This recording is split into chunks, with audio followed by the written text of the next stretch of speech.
अयोध्या में केंद्रीय ट्रेड यूनियनों और श्रमिक महासंघों ने केंद्र सरकार की मजदूर और जनविरोधी नीतियों के खिलाफ बुधवार को एक देशव्यापी आम हड़ताल के समर्थन में अयोध्या जिला मुख्यालय पर विरोध प्रदर्शन किया। इस प्रदर्शन में एटक, सीटू, एक्टू, संयुक्त किसान मोर्चा और वामदलों के कार्यकर्ता शामिल थे।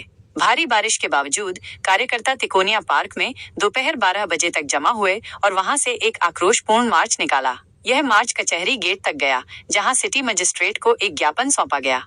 प्रमुख मांगे और आरोप: श्रम संहिता, लेबर कोड। वक्ताओं ने कहा कि केंद्र सरकार द्वारा संसद में पारित 4 श्रम कोड मजदूर वर्ग के ऐतिहासिक अधिकारों पर हमला है। इन्हें मजदूर विरोधी और कॉरपोरेट मालिकों के हित में बताते हुए उन्होंने इन्हें तुरंत वापस लेने और पुराने श्रम कानूनों को फिर से लागू करने की मांग की।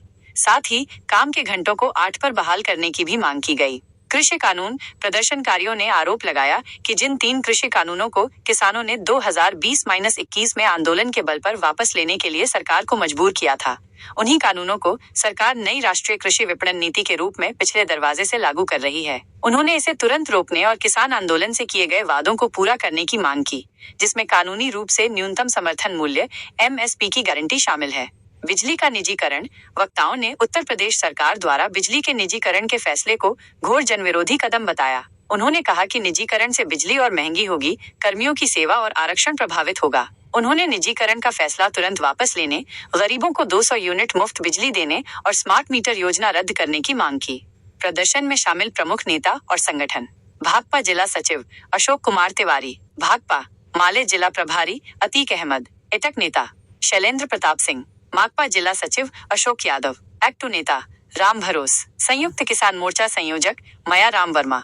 इनके अलावा अखिल भारतीय खेत मजदूर यूनियन के जिला सचिव माता बदल, किसान सभा के संयुक्त सचिव विनोद सिंह और कई अन्य कार्यकर्ता भी इस विरोध प्रदर्शन में शामिल थे।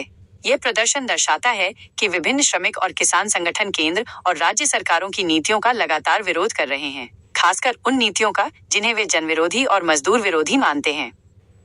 संगठनों के केंद्रीय पर देशव्यापी हड़ताल है और हम लोगों की जो मांग है वो जो 4 श्रम कोड बनाए गए हैं, जो श्रमिक पूरी तरह श्रमिक विरोधी है।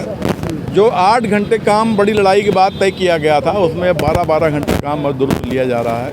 तो वो श्रम कोड वापस लिए जाएँ चारों, और न्यूनतम मजदूरी मजदूरों को 26,000 रुपये महीना जो तय है वो दिया जाए।